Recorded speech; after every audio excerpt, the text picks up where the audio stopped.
yang di sini. Assalamualaikum, nama saya Niken. Saya akan mengajukan pertanyaan yang sama.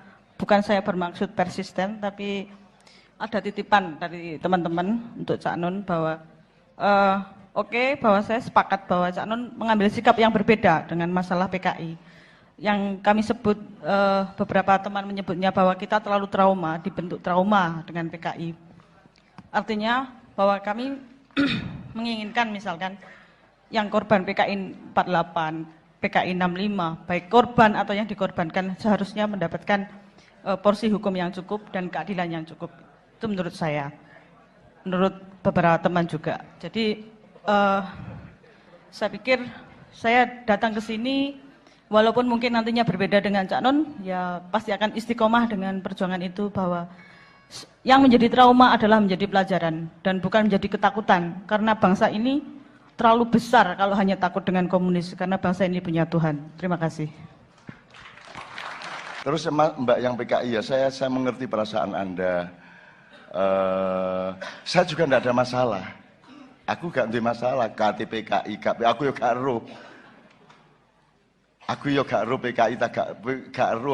Kon iku ngaku PKI, gurung karuan PKI, kon ngaku Muslim, anggitmu Muslim temen, tapi gak ero sing ero Gusti Allah. Wong PKI ku ndek desa terus yo gak ngerti PKI ku apa meneh BDI pemuda arek gak ero arek-arek iku yo kan. Yo melok dadi korban. Cuman aku takon mbok disinaoni sejarahe padha.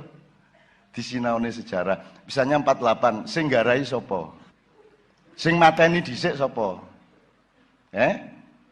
Yang bunuh dulu itu siapa? 65 yang bunuh duluan siapa? Sekarang kalau enggak percaya, dah Persebaya 46 ya. Bro? 37 27 Oke. 27 ya. Persebaya 27. Saya itu suka sekali menguji orang dengan pura-pura keliru.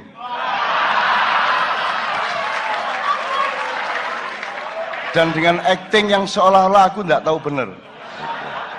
Akhirnya kan muring-muring, berarti arek iku setia karo Persebaya. Kan ngono cerita. Jadi Persebaya 27 lawannya apa? Sijine meneh apa? Oke. Utawa ngene wis dua kampung, aku sebutin dua kampung bersebelahan, ndek kene. Peneleh karo ndi wis? Undaan. Ana wong undaan dipateni. Situk. Muring-muring wong sak undaan dipateni karo wong peneleh. Terus wong undaan bareng-bareng bales nyerbu sing undaan nang matek situk. Ketika nyerbu matek meneh telu dadi papat, tapi sing wong peneleh matek 30. Secara hukum sing salah sapa? Semua salah.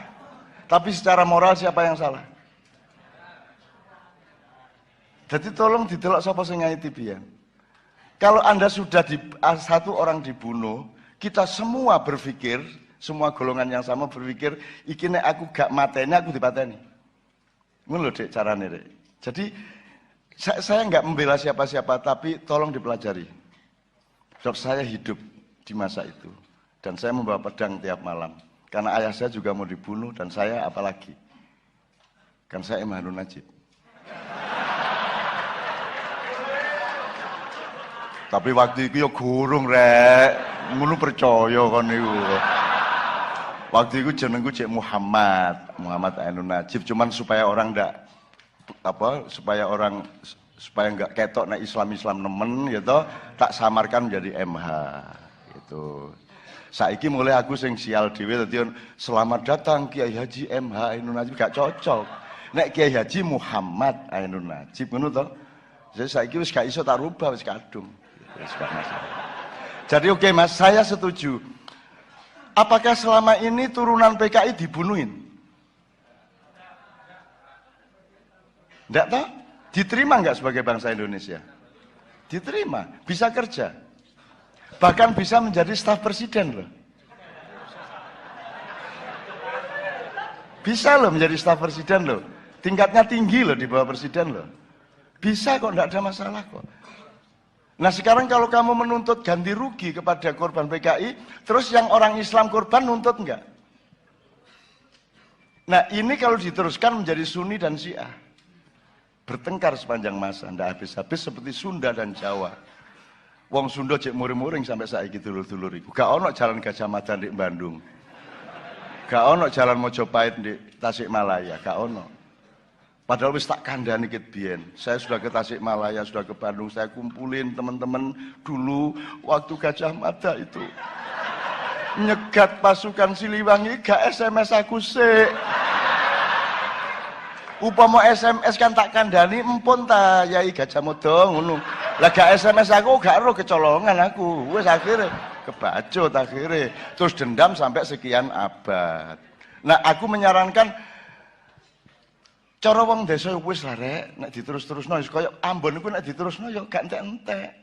Mbok wis ayo kanca-kanca Syiah mbok wis to. Lapo sing karek dendam karo Umar, Abu Bakar, karo Utsman, karo Hafsah, karo Aisyah lapo. Mbok wis di sepuro kan lebih mulia Anda memaafkan. Kenapa sakit hati sampai hari ini? Apa sih wong Abu Bakar yo akeh apike kok. Abu Bakar yo apik kok. Yo ana salahe mesti wong menungso. Ali yo ana salahe, Mas yo Ali ku yo top, tapi yo akeh salahe. Jenenge menungso. Mbok sudah maafkan kenapa sih?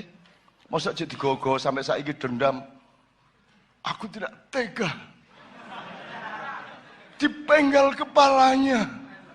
Iya. Ancane iya. Tapi aja diterus-terus nopo sampai 10 abad dendam ya mbok aja ngono po. Dan enggak usah menerakakan orang yang kamu dendami toh. Itu ya. Nah, termasuk PKI kalau Anda gini, kalau bermaaf-maafan kan bagus. Tapi jangan nuntut minta maaf gitu loh. Wong kita juga yang lain juga enggak nuntut Anda minta maaf kok. Nek bermaaf-maafan, aku dengan senang hati. Sopo ae wong aku dipateni wong tak sepuro, langsung tak sepuro. Bahwa aku gak mati salah dhewe oleh mateni kurang canggih. Tapi saya dibunuh beneran dan saya sakit beneran dan menurut kedokteran saya tinggal 3,5 bulan umur saya. Karena terbakar seluruh dari leher saya sampai perut. Terus gak iso mangan, artinya tidak bisa apa-apa. Gitu loh. Dan saya berbahagia sih karena saya tahu siapa yang membuat, berapa orang yang membuat saya seperti itu. Dan ketika saya tahu itu sedikit pun saya tidak marah, sedikit pun saya tidak dendam. Dan sampai hari ini saya guyoni, saya sayangi, tidak ada masalah. Jadi tidak usah nunggu 10 tahun. Sebelum engkau melakukan kesalahan kepada aku sudah memaafkanmu. Jadi mulai hari ini rencanakan kesalahan-kesalahanmu kepada aku. Ya Mas juga ya, gitu ya. Oke ya Mbak. Oke, saya sangat paham teman-teman PKI, saya sangat paham. Tapi kalau bisa duduk bersama. Terus maaf-maafan. Upamanya pun salah satu seharusnya minta maaf, yang satunya juga seharusnya maafkan. Kalau Anda ngalah itu kan tetap lebih bagus. Nah sekarang kedua-duanya ngalah Pak. Kedua-duanya ngalah Pak. Gitu loh. Jadi karena tidak ada metode budaya, tidak ada metode cinta, maka akhirnya bertengkar seperti ini dan pemerintah kita tidak memberesi masalah itu sama sekali karena tidak ada kepemimpinan di Indonesia. Gitu loh, enggak ada, karena negara ini sebenarnya juga bukan negara. Sekarang tak ceritain dikit ya. Tak ceritain dikit. Gini aja ada. Semua pertanyaan yang lain tadi terkandung dalam jawaban saya ini. Gini. Hafal Pancasila enggak? Gini, Anda tahu cara berpikir ke depan, cara berpikir ke belakang, cara berpikir melebar, kiri kanan.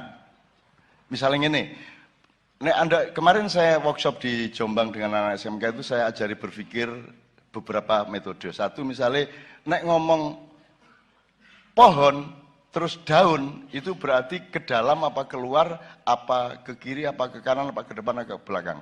Gini, nek pohon terus kursi, itu ke depan toh. Pohon, akar, dan tanah berarti ke belakang.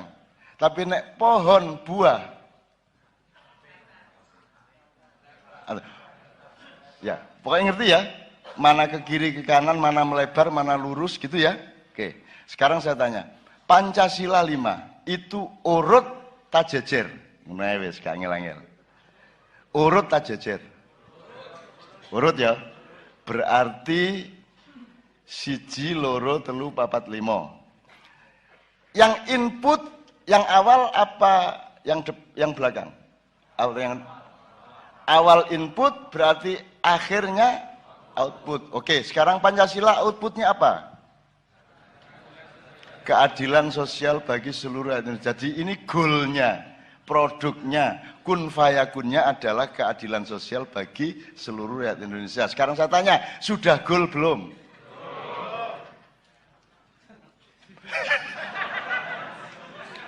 Diguyu karo Medina. Sudah goal belum? Pak Suko, kalau disebut tingkat tidak goalnya itu wajar atau nemen? Kalau yang mengatakan nemen saya kira fitnah, yang betul sangat nemen. Oke, kalau kita transfer ke angka, berarti tidak goalnya keadilan sosial sila kelima itu pada tingkat 0 atau minus? Oke, berarti nek standar 0. Menurut gak gol. Iki gak gol, iki minus iki. Gitu ya, wong kudune gol gak gol. Gitu. Minus saya kira-kira 3, 4, 5,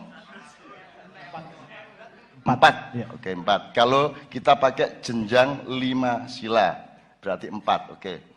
Kalau tidak gol, berarti yang salah kalau tidak strikernya, operan dari gelandangnya tidak terjadi, atau pemain belakangnya tidak mampu menang sehingga tidak ada akselerasi bola ke depan kan gitu. Jadi kalau sila 5 tidak tercapai, berarti ada yang salah dengan sila keempat. Benar nggak? Apa sila keempat?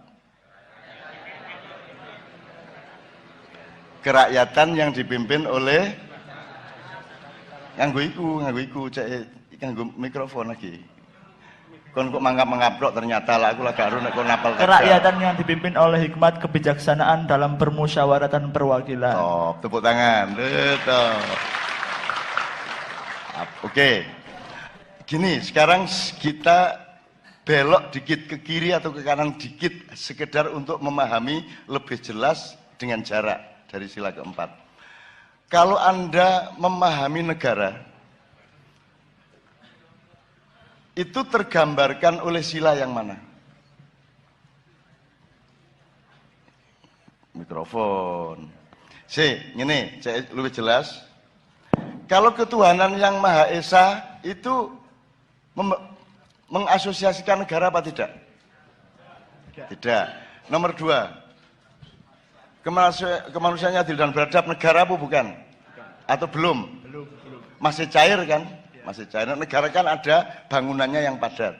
Nomor 3, Persatuan Indonesia sudah negara belum? Hampir.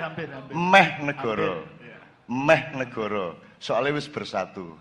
Ya. Nah, jadi dari 5 sila itu yang negara adalah Kerakyatan yang dipimpin oleh hikmat itu.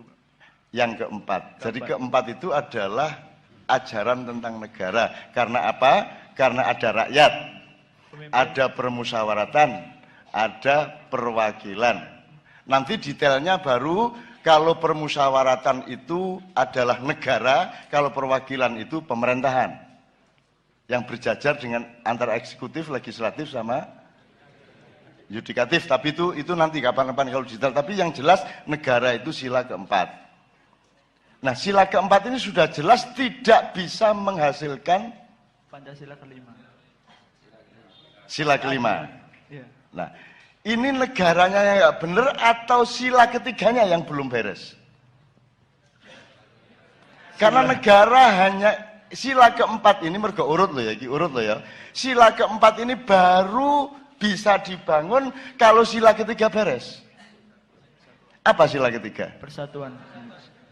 Aku saiki takon, delok niki. Ono tak gak persatuan? Dereng wonten. Dereng wonten. Lah kok nggak negara? Lu kan syarat terakhir ada 3 syarat toh. Sila pertama, sila kedua, sila ketiga. Nah, iki dipenuhi baru nggak negara. Kan gitu. Dulu sudah sedikit agak tergambar persatuan yaitu satu 28 Oktober itu dengan Sumpah Pemuda itu sudah agak menggambarkan, tapi ternyata belum substansial bener. Arek-arek yang ngeluh karo Sumpah Pemuda berbahasa satu bahasa Indonesia, ngeluh terus ya apa carane bal-balan. Cepat dioper ke sini. Gak enak rek. Terus marungnu arek-arek karo bonek oleh ndelok. Bagaimana engkau? Ngopernya kok tidak tepat? Ya gak enak bonek. Cok, kurang pas sih gue. Ya tak?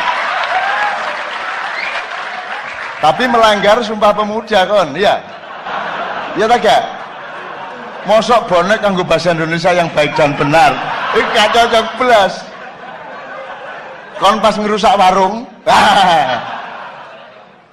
Ono situk loro ya.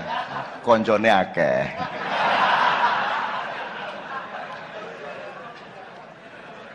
Jadi Sumpah Pemuda itu yang nggak mateng, nggak mateng. Berbangsa satu, bangsa Indonesia itu juga oke, ngerti maksudnya, tetapi itu tidak mengapresiasi kebesaran bangsa-bangsa Indonesia, karena bangsa Indonesia itu nggak satu. Kita itu bangsa Madura, bangsa Indonesia. Mosok Jawa sama Madura itu satu bangsa. Kan Jawa itu bangsa, Madura itu bangsa. Wah jelas bedanya itu. Jelas banget. Wah sekarang yang namanya Benelux ya. Benelux itu mana? Belanda, Luxembourg sama Belgia. Itu bahasanya sama, orangnya sama, itu disebut tiga bangsa. Mosok Jawa karo Madura itu sak bangsa. Gurung meneh Lombok, Bali, ya, Bugis, itu adalah bangsa-bangsa. Ketika itu Belanda sedang ada konflik luar biasa yang menyangkut film Fitnah, yang judulnya Fitnah, yang kemudian sutradara filmnya dibunuh oleh teman kita dari Maroko dan seterusnya, dan saya mencoba bertemu dengan mereka semua. Kemudian di hari terakhir itu kita bikin deklarasi persis seperti tadi, gitu. Mudah-mudahan malam hari ini juga merupakan berkah bagi tidak hanya Solo tapi seluruh bangsa Indonesia. Amin ya rabbal alamin. Ini tadi ada kesalahpahaman saya sama Kiai Kanjeng, karena Anda tahu saya sama Kiai Kanjeng itu ketemunya ya pas sebelum pementasan begini.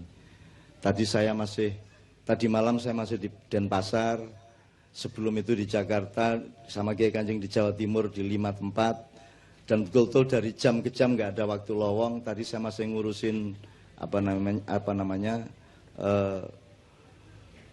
sejumlah sekolah di Indonesia yang akan dibubarkan atas permintaan pemerintah Turki dan seterusnya. Alhamdulillah kemudian langsung ada sikap yang sangat berdaulat dari pemerintah Republik Indonesia, baik dari istana, dari Kemendikbud maupun insya Allah dari Kemenlu. Artinya hari ini saya menyaksikan Indonesia itu memiliki harga diri, gitu. Saya senang sekali. Sehingga saya tidak sempat ketemu teman-teman dan baru ketemu sekitar ya 20 menit yang lalu sebelum naik panggung, sehingga ada sedikit kesalahpahaman. Saya tadi menjanjikan sholawat, malah yang keluar lagu ini tadi. Ya enggak apa-apa, memang saya minta juga, cuman urutannya dia sesudah sholawat gitu. Tapi ya enggak apa-apa, karena berarti Allah mengatakan, wahai manusia, engkau semua punya kehendak, dan ketahuilah bahwa aku juga punya kehendak, kata Allah, dan harap kalian sadar bahwa yang berlaku adalah kehendakku, kata Allah. Kan begitu. Jadi memang aku punya kehendak, wis duwe skenario sidik gitu, karo Gusti Allah rasa macam-macam aku sing kuwasa. Akhirnya sing metu iki mau dhisik kan gitu, gelem ora gelem. Makanya Islam itu artinya bukan pasrah kalau saya, Pak. Ya memang pasrah juga, nek pasrah iki kan berangkat dari kesadaran. Nek aku iki orang nganggo kesadaran, aku iki penyerah, aku iki. Nek menyerah iki wis ora iso apa-apa, wis gelem ra gelem melu kan gitu. Sadar ra sadar pokoke melu wis. Wis terpojok oleh kehidupan ini saya. Jadi pokoknya menyerah lah saya. Wis sak karepe Gusti Allah arep kon ngopo, aku gelem nderek sami wa ata'na. Nah, Bapak sekalian, saya mohon izin mungkin setengah jam pertama ini tetap kita kelasani dulu, nanti satu persatu Bapak saya mohon untuk mengemukakan aspirasinya masing-masing. Dan ini sudah cukup lama saya tidak ke Solo ya, tidak ketemu sama anak-anak saya di sini. Ya. Ngeten nggih. Padha lanange kangen sampean ya. Rodok bahaya sampean iki. Wah, iki nek gak mairil gemblak iki ya. Aduh. Nah, LGBT sampean iki. Wis gak ya maksudnya kangen dalam arti universal gitu. Tresno juga dalam arti universal. Cinta itu tidak bisa kita elakkan. Kita semua mencintai satu sama lain, tapi semua cinta kita kepada suami, istri, anak, tanah air, sahabat, handai taulan, masyarakat, bangsa, semua berada di satu gravitasi cinta yang agung, yaitu cinta kepada Allah Subhanahu wa taala, gitu ya. Oke, teman-teman sekalian, saya mohon izin satu selawat ya. Saya minta pambuka, kemudian diteruskan dengan kutsen biasanya aja. Saya minta Mas Islami sama Mbak Nia untuk memberi referen. Kalau anda saya yakin bisa, ikut-ikut lah ya. Nek sing ora iso melu mangap-mangap wae ora masalah. Sing penting wis ana niate gitu. Kliwon itu pokoknya kalau teman-teman dari Yaman itu kan ngelumpuki kan di sekitar sini ya. Jadi ada imigrasi cukup besar dari transmigrasi antar negara dari daerah Yaman, Arab sana ke sini. Dan yang datang ke sini memang rata-rata orang Yaman, yaitu pelantun-pelantun sholawat. Mereka para habaib atau habib, orang-orang yang mencintai Muhammad. Ya, nah, jadi saya belajar sholawat itu dari Pasar Kliwon. Gitu. Aku iki ra iso asline, kepeksa lah, ra ono sing gelem ya toh, tak lakoni ya toh. Kabeh do rawani ngetokke selawat ning musolane dhewe, akhirnya aku nang ndi tak gawa ben wae do diarani desa ya pancen desa, arep ngopo kowe aku jen desa ngono. Nah, setelah saya umumkan terus saya ajak Mas Haddad semuanya ya, sampai sekarang ada Habib Syekh segala macam, akhirnya kan selawat diterima di seluruh Indonesia dan seterusnya. Nah, teks atau buku atau kumpulan puisi yang indah yang berjudul Simtudur itu Simtuduror ya, itu dari Yaman ditransfer ke sini oleh cucu penulisnya, oleh putranya. Nah, Habib Elwi. Gini Pak Muzamil, sampean sing jelas Pak Muzamil. Timbangan aku di trombol terus iki. Jadi gimana ceritanya Simtuduror ini, Pak Muzamil? Ya, Simtuduror itu kan ditulis oleh Habib Ali bin Muhammad bin Husain Al-Habsyi, yang beliau itu tinggalnya di Siwun di Yaman. Dan itu langsung dituntun oleh Nabi Muhammad SAW beliau. Ya, saya tidak akan membawakan seluruhnya ini karena tidak mungkin. Ini kalau dibawakan seluruhnya ini bisa sampai jam 1 ini tok. Itu pun tanpa musik. Dan itu kan nanti Anda tidak jadi selawatan tapi hatimu mangkel, malah ndongak kelek nang aku tur kena kowe dhewe malahan kan gitu. Wong aku nglakoni apik kok ya to ning kowe mergo kaya nek kowe ngimami sembahyang kedawan surate kan ya apik karepmu ning ya miso-miso apa makmummu niku waduh Al-Baqarah modiar iki ngono. Ah, pertama modar ning begitu wis mulai meh ceklak-cekluk kae suwe-suwe metu kalimat thayyibah. Wah, dawa tenane asu ya. Gitu. Kan gitu, cah-cah ya ngono kuwi ning atine. Ya mulane kita harus toleran Pak. Toleransi itu dibutuhkan di semua hal. Kalau prinsip dasarnya ya puasa sebenarnya, menahan diri, membatasi diri satu sama lain kan gitu. Oke. Jadi kita bawakan sekilas saja dengan tiga sholawat kecil atau 2 gitu, tapi kita bawakan yang sapuan-sapuannya kecil-kecil saja. Jadi untuk teman-teman semua bersama-sama, nadane sak pira Mas Bobit? A'udzu billahi minasyaitonir rajim. Laqad ja'akum rasulun min anfusikum azizun 'alaihi ma anittum harisun 'alaikum bil mu'minina raufur rahim. Wa in tawallaw faqul hasbiyallahu la ilaha illa huwa alayhi tawakkaltu wa huwa rabbul arsyil azim. Sarang sabal. Semua masalah itu ada 3 macam. Yang satu masalah-masalah yang kita bisa merumuskan dan insya Allah bisa kita selesaikan. Tapi ada masalah yang agak lebih tinggi. Dia punya kans, mungkin bisa kita selesaikan, mungkin tidak bisa kita selesaikan. Jadi kita harus punya kategorisasi. Yang ketiga, yang tertinggi adalah masalah yang kita mustahil mampu menyelesaikannya. Satu-satunya jalan adalah kalau Allah menolong kita. Kan begitu. Nah, yang ketiga ini cukup banyak jumlahnya. Makanya saya sangat bahagia Solo yang pernah terkenal sebagai kota teroris di seluruh dunia. Kan gitu. Malam ini menyelenggarakan deklarasi. Jadi iya Pak, ini semacam apa? Deklarasi itu bahasa Arabnya apa, Pak Muzamil? Istiqlal atau madha fil Arabiyah. Ya, bisa apa? Iklan. Iqlal. Ya, deklarasi bisa, atau kalau seperti Nabi Muhammad kan wasiqah ya. Wasiqah. Yes. Ya. Pokoknya gue ya ramudeng toh ya, dikandani apa ya, manut wae. Manut itu ya. Tapi pokoknya ada tekad bersama di Solo ini, dan ini kan luar biasa. Jogja aja kemarin malah teman-teman Papua malah mengambil keputusan untuk pergi dari Jogja, dan itu sebuah luka yang bisa panjang akibatnya ya. Dan belum ada recovery sampai hari ini. Di Solo yang terkenal dengan laskar-laskarnya bermacam-macam, terkenal dengan lirik-lirikan antar golongan, antar agama, antar macam-macam, itu justru ada deklarasi yang luar biasa. Jadi deklarasi ini dihidupkan oleh kesadaran mengenai 5 pilar bangsa dan negara Republik Indonesia. Pilar pertama adalah soko gurune Indonesia itu ya rakyat Indonesia itu sendiri. Jadi syaratnya negara di tanah air itu ada rakyat. Jadi itu pilar 1. Kui ibarat masjid Demak kui sing paling tengah sing gede dhewe. Itu rakyat. Jadi rakyat ini yang memiliki kedaulatan, yang memiliki tanah dan air, dan yang punya hak apa saja. Itu rakyat. Yang nomor 2 adalah balungannya rakyat. Balungan itu kekuatannya, yaitu tentara dan polisi. Kalau dulu tentara rakyat Indonesia, sekarang terus kemudian Angkatan Bersenjata Republik Indonesia, sekarang TNI. Nah itu kan tulang belulang kita.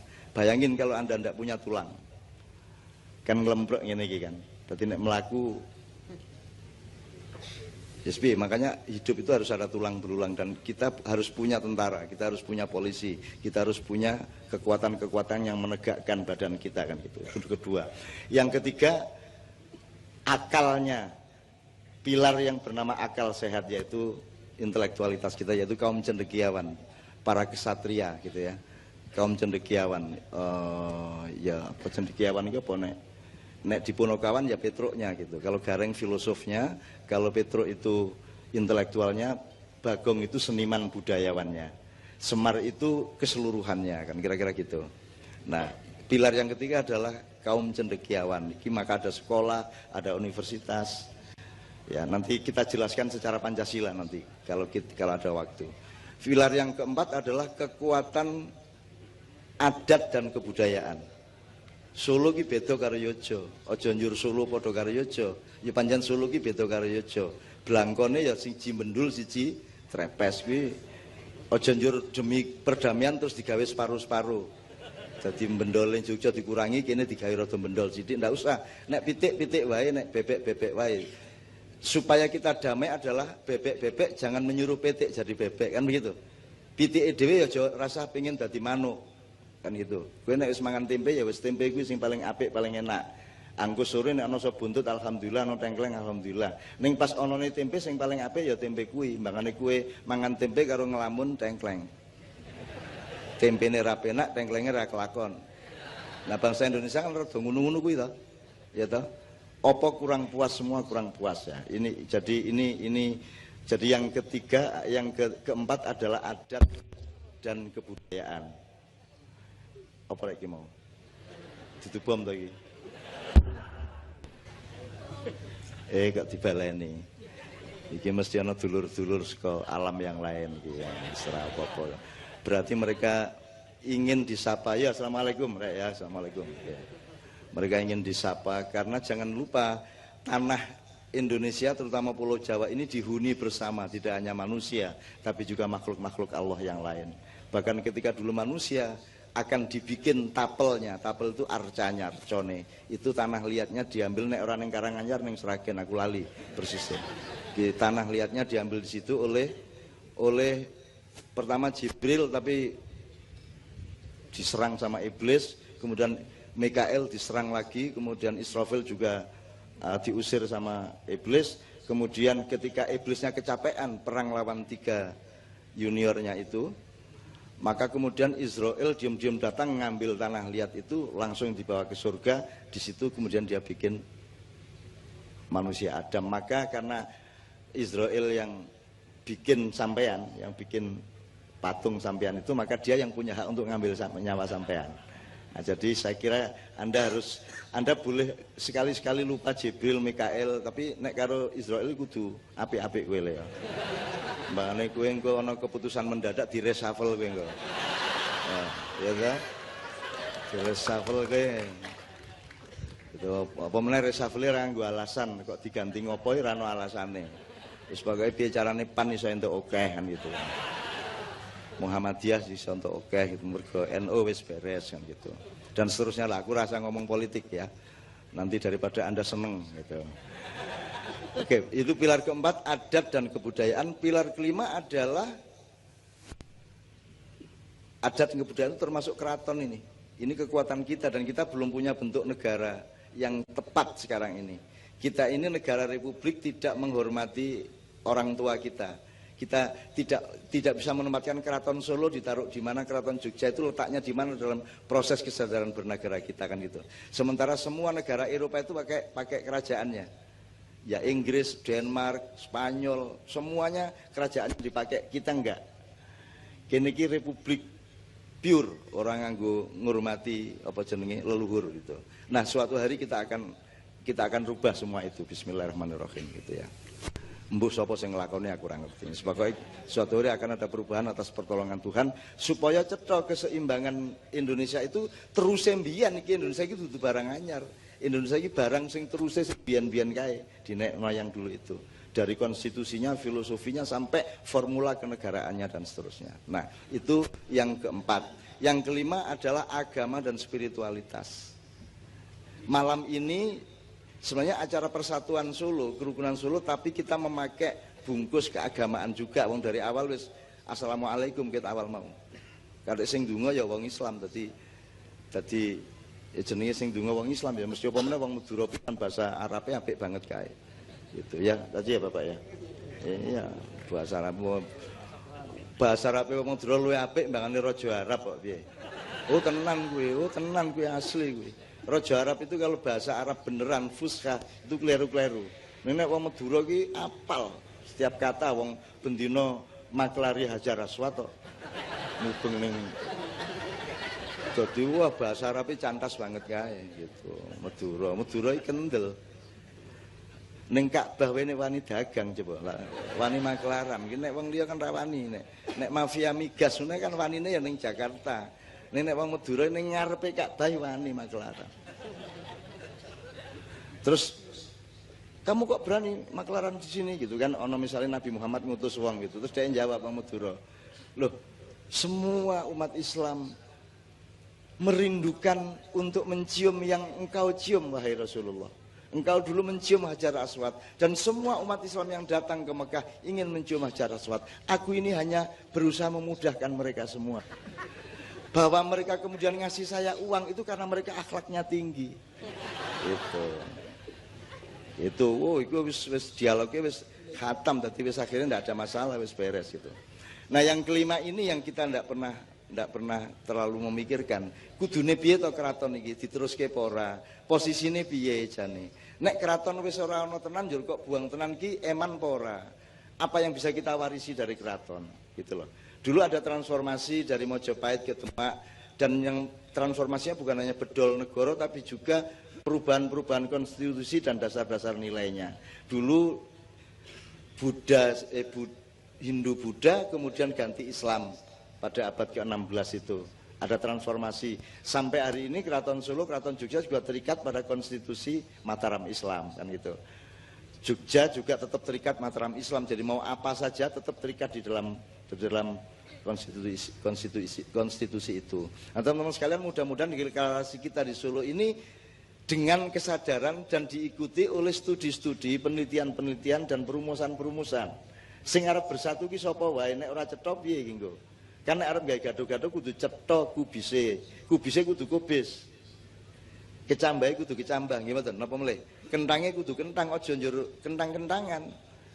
Aja kecambah, aja toge-togean. Karena sekarang ini kan tidak penting ayam bener apa tidak, yang penting rasa ayam sekarang. Gitu mboten. Yang penting rasa ayam.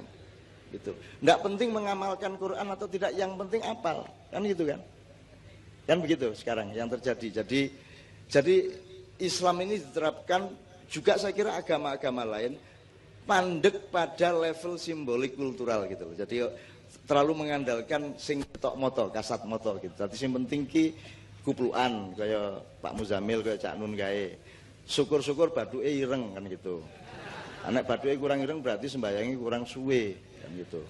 Terus ora ana watune ki ning klosone kan gitu. Gitu. Jadi Rasulullah berjanji besok-besok kalian akan bercengkerama dan bersendagurau dalam kenikmatan Allah di telaga Haud, gitu kan? Terus sebagian umat bertanya kepada Nabi Muhammad, ya Rasulullah, bagaimana engkau tahu itu umatmu atau bukan? Terus ada kalimat jawaban, simahum fi wujuhim min athari sujud. Ada tanda di wajahnya yang menunjukkan bahwa dia itu rajin bersujud, kira-kira gitu ya. Nah, supaya ketorong kena ketemu Nabi Muhammad, kene piye carane ireng. Begitu Nabi Muhammad langsung ini. Nah. Nek perlu nggawa ana handphone dikai anu kae selfie ngene kae tuh sinare nyinare niki lho. Ireng lho iki ireng lho. Umat jenengan lho kula niki gitu. Gitu. Oke. Jadi 5 pilar itu mudah-mudahan menjadi kesadaran dan itu harus kita cari. Saya kira ada banyak yang harus kita benahi di negara kita ini Bapak-bapak. Termasuk hubungan antar agama, karena tidak ada kok orang bertengkar karena agama, itu aslinya tidak ada. Tidak ada mergo kowe Kristen aku Islam ya ora dikerengan ya ora ono jane. Mergo kowe wong Solo aku wong Yogyakarta kerengan ya ora ono kejaba bal-balan. Nek bal-balan ora peduli menang kalah, sing penting kerengane kan gitu kan. Itu kan Bu Brojo Musti mbok nek kene apa jenenge? Pasopati mbok apa nek bal-balan itu memang itu makhluk asing lah, makhluk aneh lah. Wani numpak dhuwure sepur wong 200 dhuwur gerbong wani kok. Kuwi kan malaikat kowe dol metoko lho iki piye to iki menungso iki. Tur ora njur gocekan tegang kae ora njur cekelan di pinggir gerbong ya ndak ya ming mecingkrang kae karo ngerokok kae kaya ora ana apa-apa kae. Ini betul-betul makhluk luar biasa di Pulau Jawa. Nek filsafati keadilan. Jadi bentrok itu tidak karena kamu Islam saya Kristen, tidak karena kamu orang Solo saya orang Yogyakarta, tidak karena kamu cerek ijo tok orang mergo kuwi. Asline awake dhewe iki bentrok iki mergo ana sing ora jujur. Nggih mboten? Ana sing ora adil, ana sing geragas, ngoten gitu. Ana sing memanipulasi, ana sing nyolongan gitu loh kan. Ana sing menikam dari belakang, ada yang curang gitu-gitu itu. Jadi sebenarnya ada yang merusak keseimbangan di antara manusia. Maksud saya keseimbangan itu gini loh. Misalnya kita ngomong sandang, pangan, papan. Sandang itu jangan dipikir cuma baju. Sandang itu kan lambang dari martabat hidup Anda. Kalau tidak percaya sederhana kok. Wis kono siji maju rene muda. Wis kowe sing ilang apamu? Pakaianmu apa martabat uripmu? Martabat. Jadi sandang dalam filosofi Jawa itu maksudnya adalah eksistensi dan martabat kehidupan. Makanya dodot ira kumitir bedah ing pinggir. Nek ana wong wedok kaya ana misalnya pramugari kaya kan omahe adoh tukang jahit. Dadi wis jangkep kaine nganti nisor ning kenene ora kumanan benang, ora dijahit. Dadi nek mlaku iki pupune sing nganti dhuwur ketok kae. Nek ana angin njur Sidratil Muntahane ya samar-samar ketok kae. Gitu. Nah, kalau ketemu mereka, tolong Mbak saya punya mesin jahit di rumah, tak jahitin gitu ya. Gimana ngomong apa kok tian kuno gimana? Keseimbangan. Jadi sandang itu harga diri sebenarnya. Dan harga diri itu bagian terpenting dari hidup manusia. Makanya disebut sandang dulu baru pangan. Mana yang lebih penting, makan atau berpakaian? Kue mangan beres ning muda piye kowe ayo. Piye edan to ya makanya ning nek ming ora mangan tapi kue duwe martabat kan ming melarat ning ngono tok. Ning nek kue mangane beres ning ora berpakaian kan edan. Jadi makanya disebut sandang dulu baru pangan. Nah, pangan itu pun bukan orang ming kuliner. Selama ini kesadaran manusia kan kesadaran kuliner. Kita punya lidah dipakai untuk testing kuliner, untuk detektor kuliner. Apa don, bidon. Yang harus kita kasih makan kan semuanya. Ya toh? Hati kita, pikiran kita, ya toh? Jiwa kita, rasa seni kita. Bayang nek menungso ora dipakani rasa seni nih. Rasa seni itu kan di semua kitab suci kan semua sastra ya Pak ya. Sangat indah semuanya. Kitab apa saja indah semuanya. Dan manusia butuh keindahan. Sampai soal nyuguhi panganan wae kudu nganggo keindahan. Betul enggak? Nyuguhi panganan iki lho. Wis nyuguhi ngombe wis rasa mangan wis ngombe tok. Kowe duwe daya, kowe kan nganggo cangkir tutupe njur lepek, njur le nyuguhi nganggo nampan apa bagi kan gitu. Apa njur dayamu teko kok gaweke ceret saka pawon ngene iki. Lah ya ora, itu namanya tidak mengerti keindahan kan itu kan. Jadi keindahan sangat penting. Mbak tadi kesini, Mas kesini kan kaosnya milih tadi. Milih kan. Itu pilihan apa? Pilihan ilmu, pilihan politik, apa pilihan indah? Pilihan indah. Dan itu setiap hari. Setiap hari. Jadi keindahan tidak bisa kita elakkan. Jadi teman-teman sekalian, itu namanya pangan. Nah papan itu baru nanti urusan pilkada. Papan, pilpres. Papan itu artinya setiap benda, setiap orang, setiap konteks harus menempati atau ditempatkan di tempat yang tepat. Itu namanya papan. Irung kuwi dadi irung kalau letak di situ, Mas. Betul enggak, Mas? Goblok iki dadi martabate ono, nek tak salah iki kene. Kuwi wae kudu ngene iki, Mas. Nek tak kenek ngene, kowe wis ora percaya aku. Ya lah, Mas. Wis wis, aku mau munggah kono terus ngene kita iringke apa tak kenek ngene, kan wis edan to kuwi. Jadi itu namanya papan, jelas ya. Jadi kelihatannya sandang pangan papan seolah-olah masalah fisik, enggak. Fisiknya, jasadnya, materinya paling pol 10%, yang 90% itu rohania. Papan rohaniamu namanya dalam Islam makom atau makomat. Kan begitu. Semua ada tempatnya masing-masing. Ini cocoknya di mana ini, nek coro Jawa niki empan papan ya lah. Empan papan ya. Atau bahasa modernnya proporsional. Itu kalau bahasa Arabnya apa, Pak? Wat usai'in fi mahallihi. Wat usai'in fi mahallihi. Wat usai'in fi mahallihi. Wat usai'in fi mahallihi. Mahal itu tempat ya, tempat, wadah. Ya. Wadah, oke. Oke, Pak Muzamil, saya langsung shortcut sedikit sebelum kita teruskan. Saya mohon nanti Bapak, tapi sebelum itu saya akan kasih lagu dulu dari Mbak Novia, Mas Imam dan lain-lain. Setelah itu kita ngobrol bareng. Saya tanya dulu ini sampai jam berapa? Jam 3. Pak, sampean durung apa? Oke, ngeragas kabeh to Pak. Ono sing subuh barang kula. Sebenarnya saya tidak tanya sampai jam. Saya itu cuma mau ngecek sing duwe penggawean sing endi, sing nganggur sing ndi. Nek sing jawab subuh mesti ra duwe penggawean to kuwi. Kan gitu. Aku jawab kok acara nganti subuh mesti penganggur cacah iki kan gitu. Pak Muzamil. Kemarin di Padang Bulan di Jombang, bulan kemarin kan kita menafsirkan beberapa ayat. Salah satunya adalah apa namanya gini. Pertanyaannya gini. Apakah kalau orang berbuat baik itu untuk diterima Tuhan dia harus beragama Islam dulu apa tidak? Kemarin jawabannya tidak. Karena ada 2 ayat yang menyatakan tentang itu.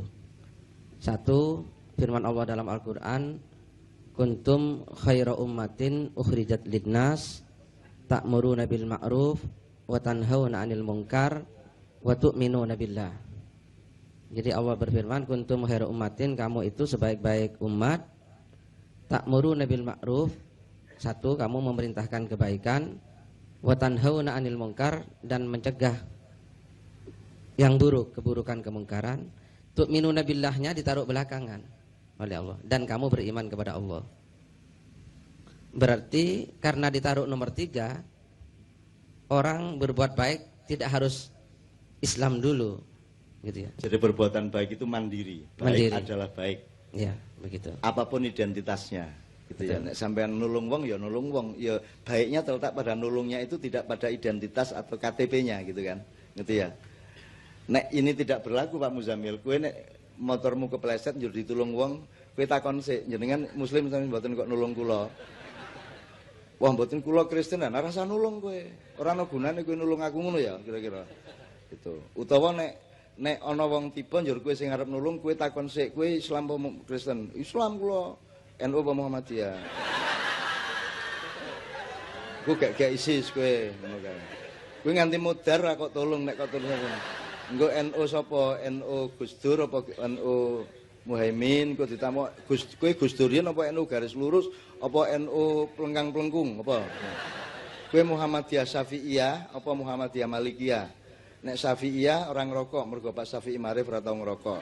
Nek Muhammadiyah Malikiyah kuwi ngerokok terus mergo Pak Malik Fajar ora tau leren ngerokoke. Aku sing endi? Aku nek kowe takon ngono kuwi untuk menolong orang, kita sibuk dengan identitasnya maka selak gegar otak wonge kan gitu. Oke. Ayat yang kedua apa Pak Muzamil?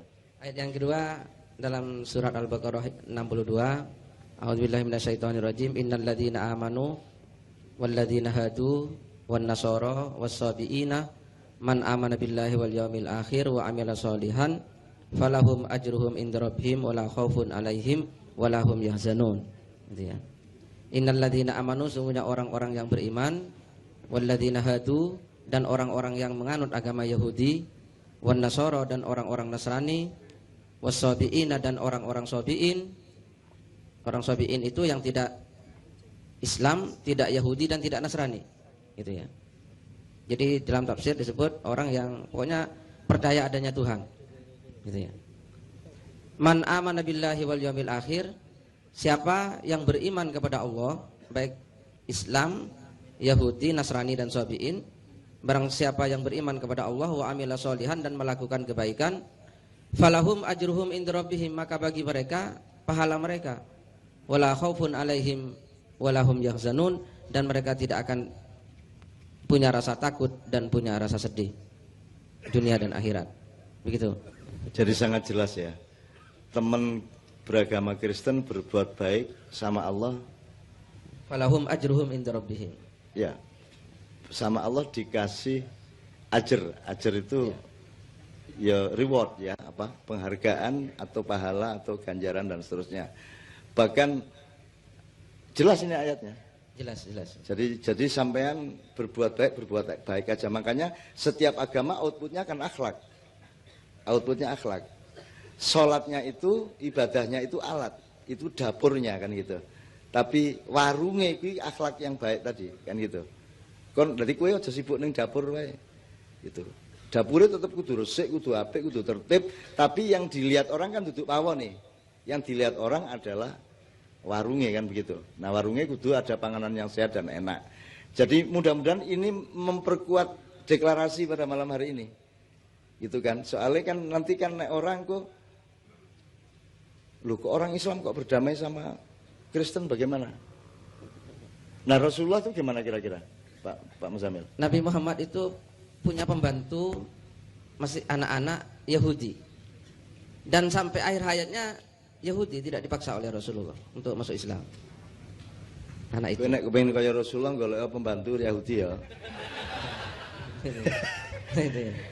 Rasulullah kalau dia teladan toleransi atau tidak? Teladan toleransi, buktinya dia punya pembantu, dibiarkan tidak dipaksa, beliau tetap menjalankan Islam, pembantunya Yahudi. Ya oleh Rasulullah dibiarkan saja. Sampai satu ketika, nah ini bukan karena dipaksa, anak ini sakit. Pulang ke rumahnya dijenguk oleh Rasulullah SAW. Nah pada saat sakit itu Rasulullah datang, terus dia ingin masuk Islam atas kesadaran sendiri. Terus oleh Rasul dirembuk sama orang tuanya, gimana ini anakmu mau masuk Islam? Ternyata orang tuanya setuju. Orang tuanya bilang, ati Abul Qasim, taati, manutlah kamu kepada Abul Qasim. Nah kesadaran sendiri, bukan karena dipaksa oleh Rasulullah. Jadi selama bertahun-tahun dia Yahudi dan tinggal serumah dengan Rasulullah. Ini kan mana ada toleransi seperti ini, gitu ya. Itu saya kira nggak ada seperti beliau. Kalau sekarang pakai konstitusi kekhalifahan Rasulullah, kenabian dan risalahnya Rasulullah. Rasulullah kan mengatakan innama bu'ithu liutammima makarimal akhlak. Jadi Rasulullah itu disuruh kerja keras itu untuk memperbaiki akhlak.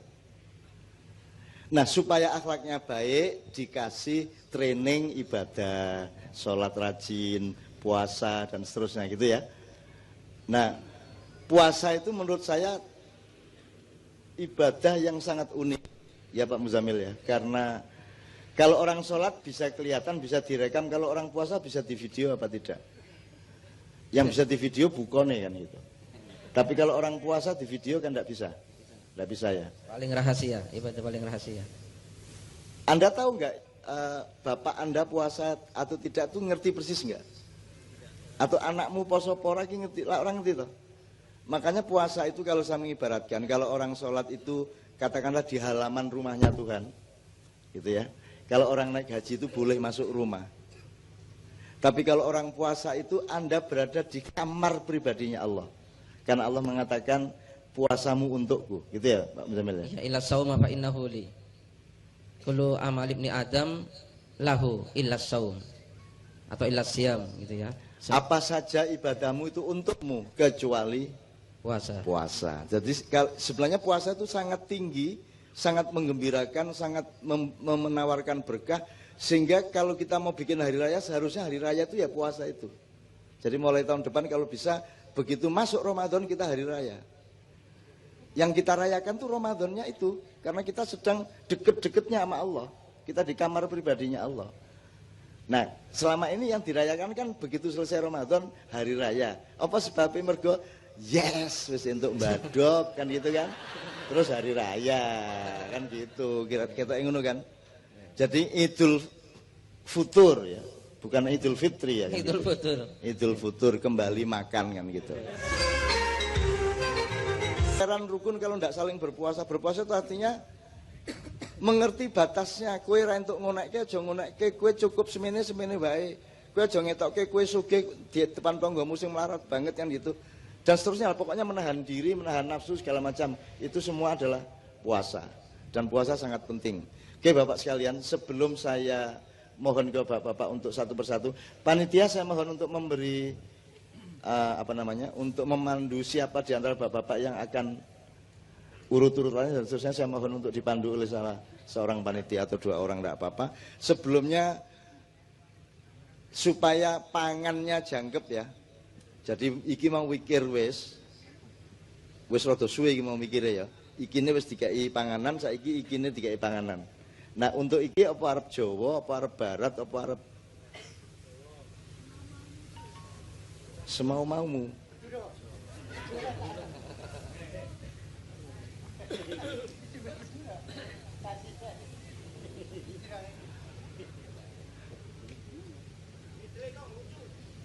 Mitli kong huju. Kowe iso?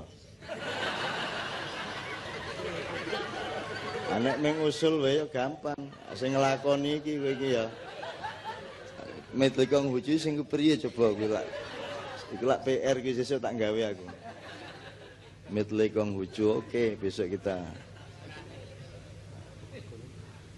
Tolong kita membebaskan diri dari simbolisme yang kadang-kadang tidak substansial. Jadi kalau ada orang pakai lagu Arab itu tidak serta-merta sama dengan Islam gitu ya. Kalau orang tadi kan saya lagunya Avenue Shalom Elohim tadi itu kan endingnya kan itu kan orang bilang kok itu kok lagu gereja dibawakan kan gitu. Kalau Anda lihat notasinya kan notasi barat, bukan notasi Arab. Kalau Yesus dulu kan di Yerusalem, itu lagunya lagu Arab. Jadi sebenarnya Yesus itu ya rengeng-rengengnya ya rada Arab. Nah kalau yang di gereja-gereja sekarang itu kan lagu barat semua. Ketika kemudian Kristen melebar sampai ke Eropa kan begitu. Maka kemudian disiplinnya disiplin barat sampai hari ini. Gitu. Sama dengan, sampean kan juga saya sudah dikasih tahu teman-teman pendeta, pastor bahwa cemara kan Yesus sendiri kan nggak pernah lihat cemara. Orang ono ning kono suket wae angel ya. Oh itu kok cemara gitu. Jadi itu cemara itu sebenarnya itu ijtihad, itu hasil ijtihad. Itu muamalah kalau dalam Islam itu hasil muamalah gitu loh. Jadi kayak tempat ibadahnya namanya masjid itu agama, tapi gentengnya lah budaya toh ya. Begini guys, kue sholat ngimami Jumat kudu nutupi aurat, itu agamanya di situ, nilai agamanya. Neng nutupi aurat kok wujudnya nganggo kaos karo sarung, itu budaya, betul enggak? Asaki budaya entuk pora dalam beragama. Nek ra entuk budaya berarti diganti alam. Ya, kan banyak orang yang mempersoalkan budaya itu haram. Berarti kowe nek sembahyang nganggo belara. Kok ubel-ubel ngene-ngene gitu. Apik banget kowe, nyenengke. Jadi budaya itu tidak bisa kita elakkan karena kita hidup itu pasti melakukan budaya, kan gitu. Pari ya ditutu kan gitu. Setelah ditutu diliwet kan begitu. Setelah diliwet kasih sayur itu semua budaya. Nek budaya lain tuh berarti mangan pari. Berarti jaran kepang gue. Jaran kepang mangan pari gitu. Kelambi abang? Sing marai ya. Nikah kae.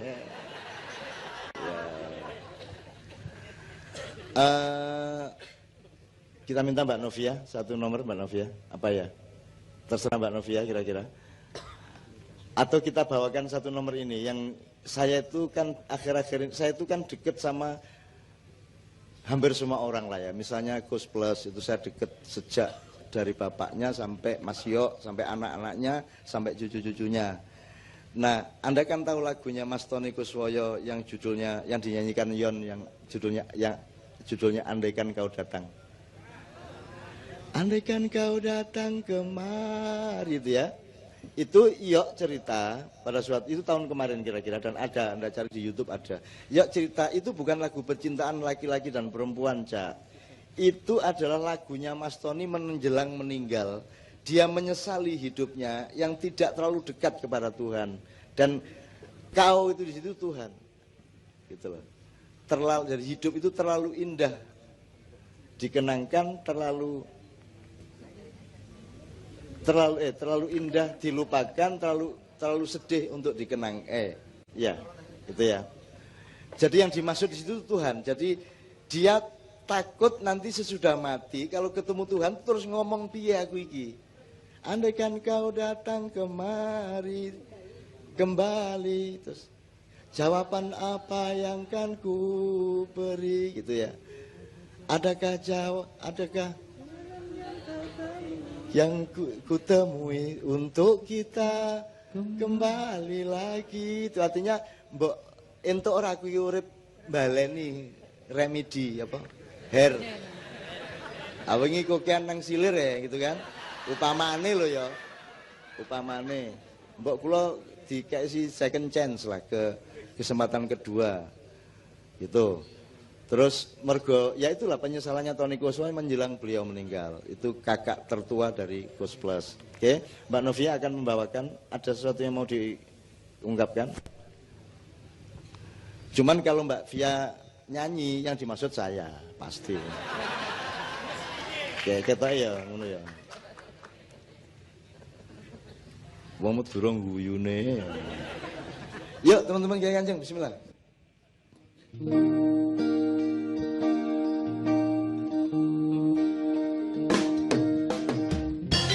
Peluang ini, kesempatan ini untuk berbagi kedamaian, berbagi toleransi, berbagi kasih sayang.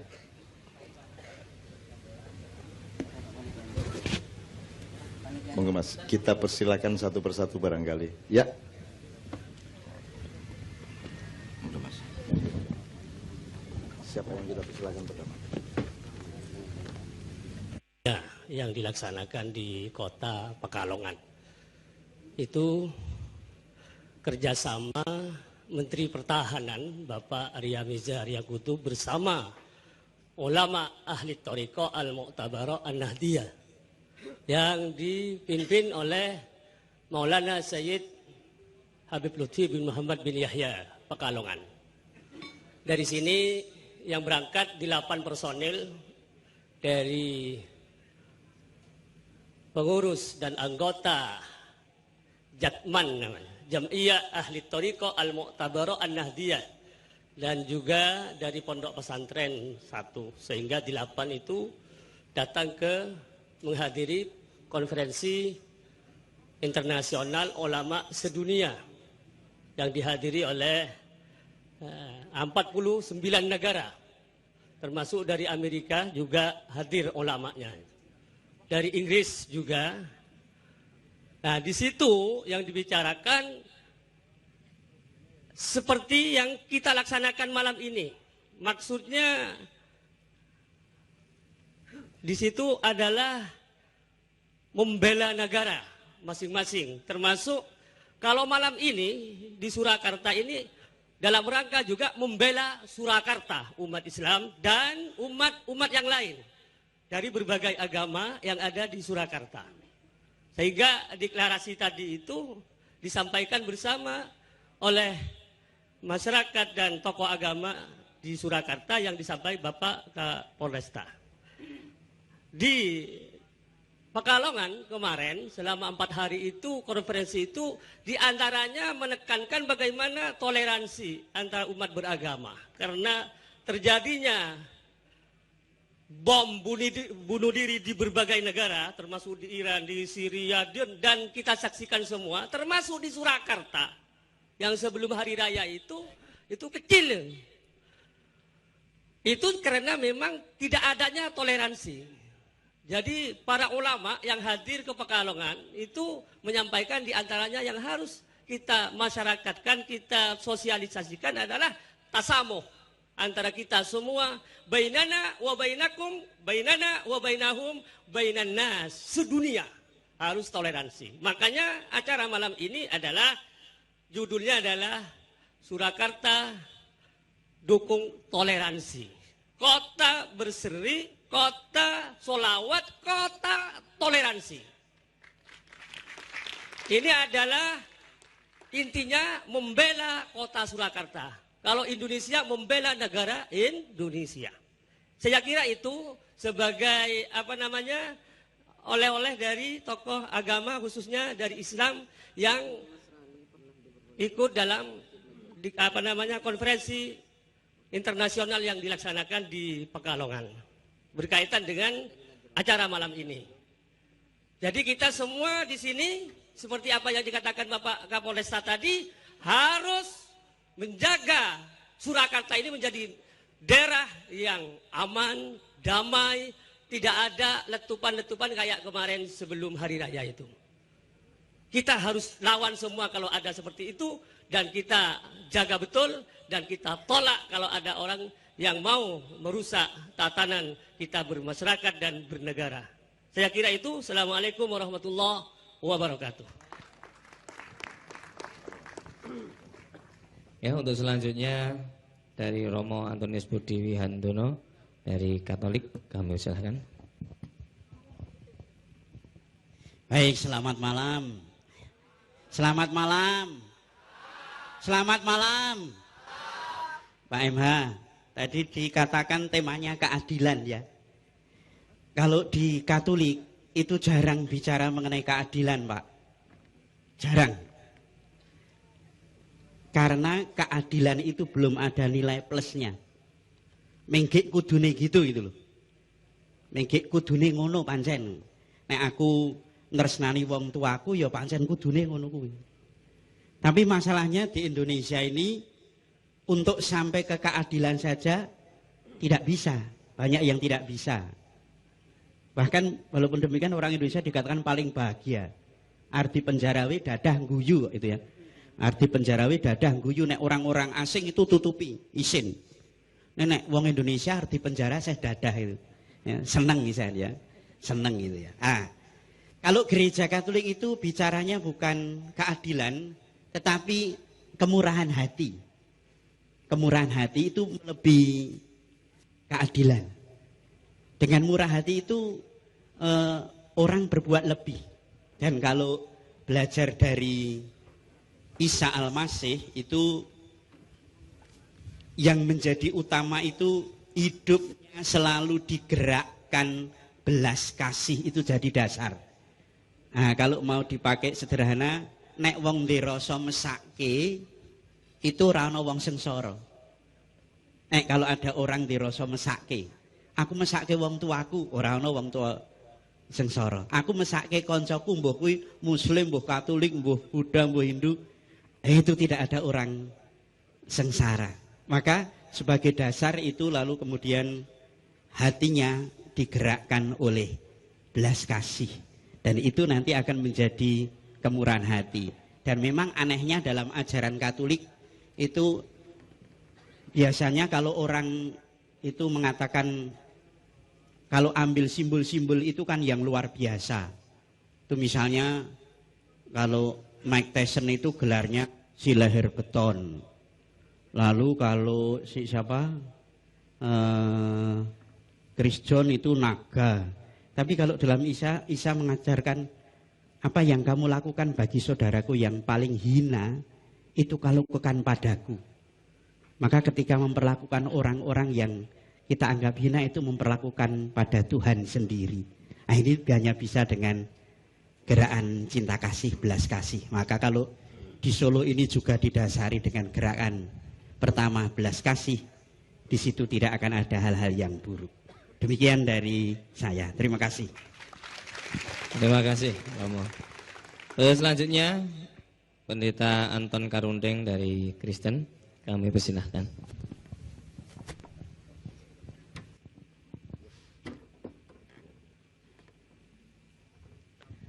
Selamat malam. Selamat malam. Shalom alaihim.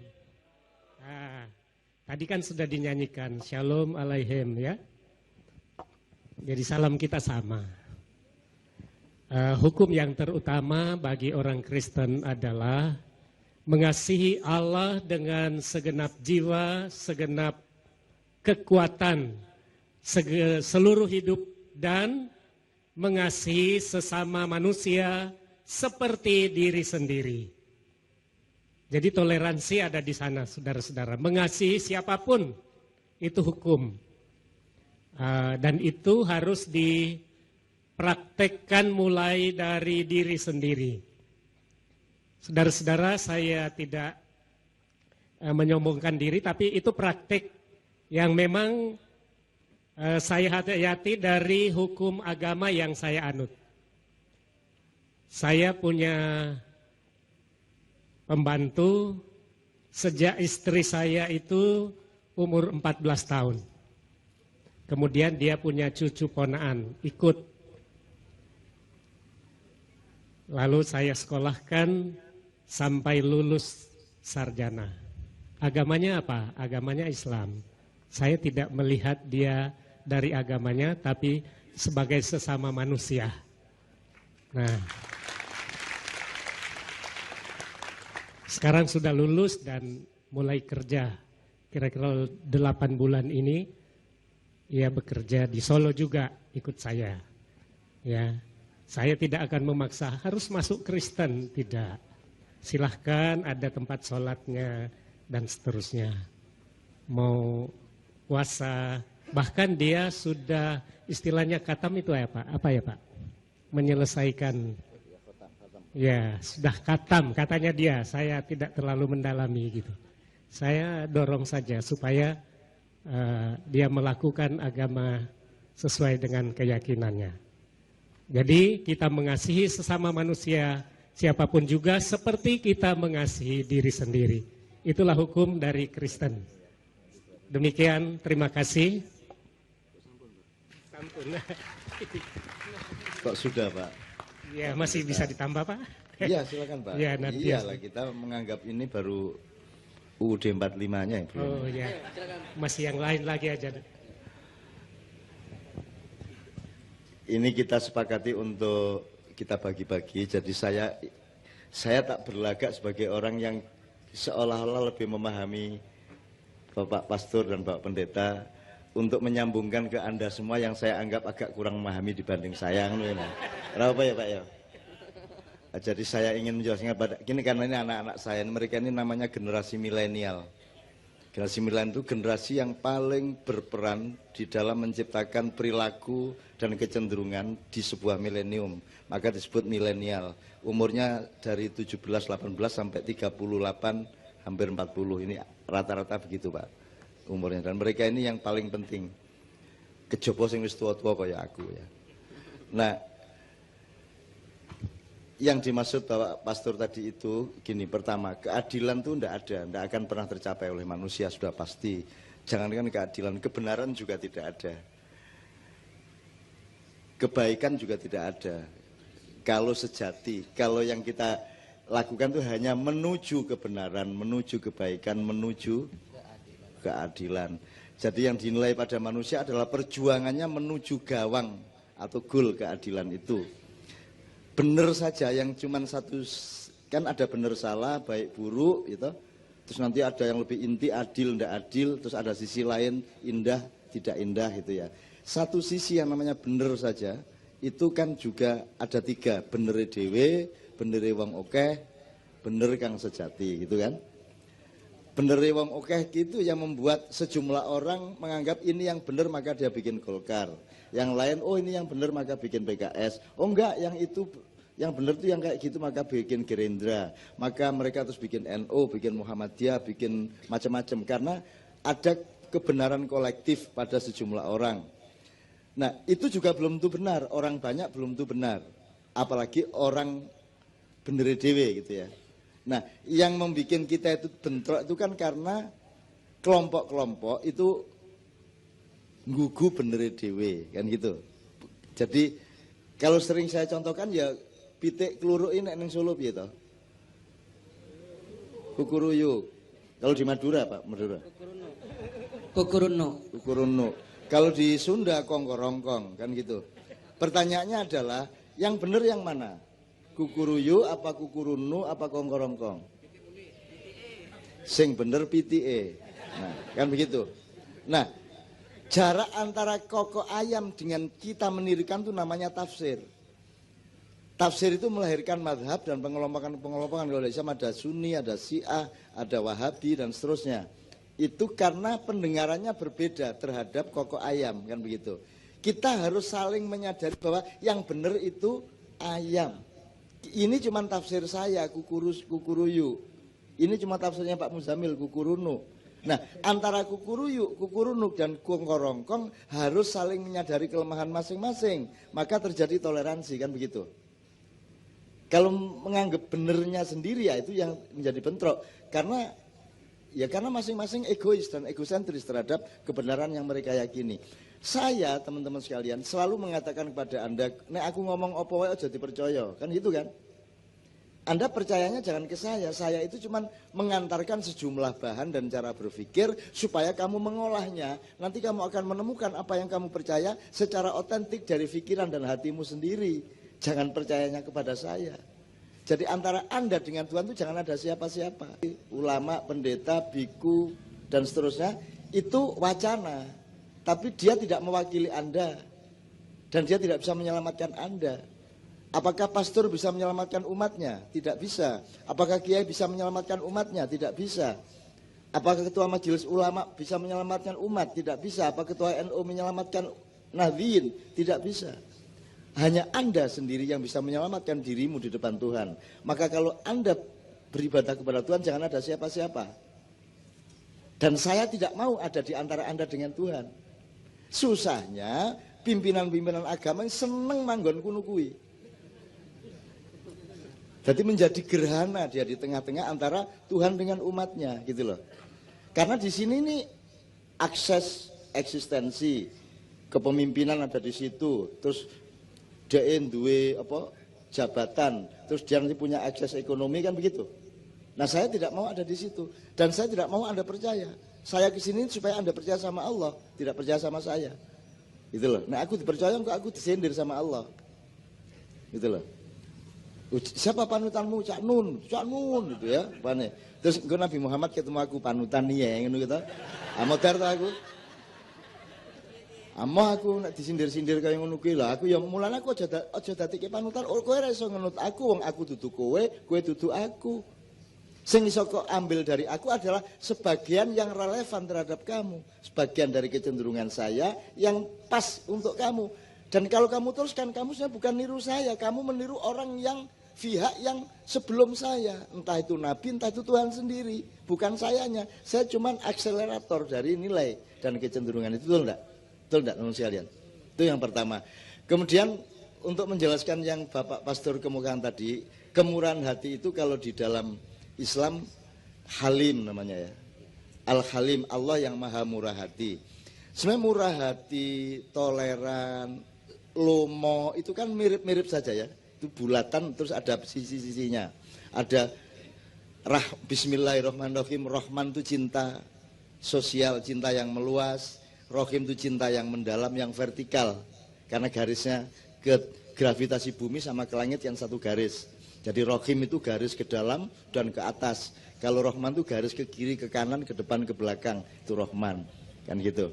Atau kalau pragmatis, aplikatif, yang dimaksud Pak Pastor tadi itu ihsan. Ihsan itu kebaikan yang lahir dari dirimu. Tidak karena disuruh, tidak karena diwajibkan.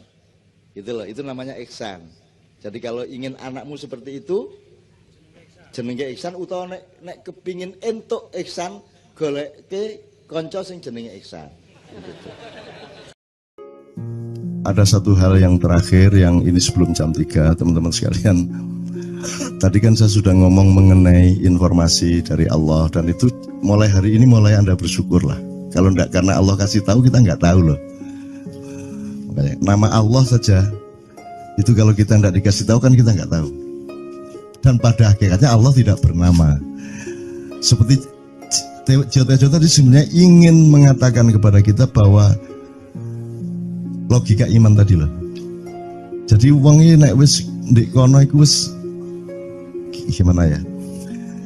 Saya ngomong akal segala macam itu karena Anda masih pada posisi berjuang. Maka bekal utama Anda adalah akal.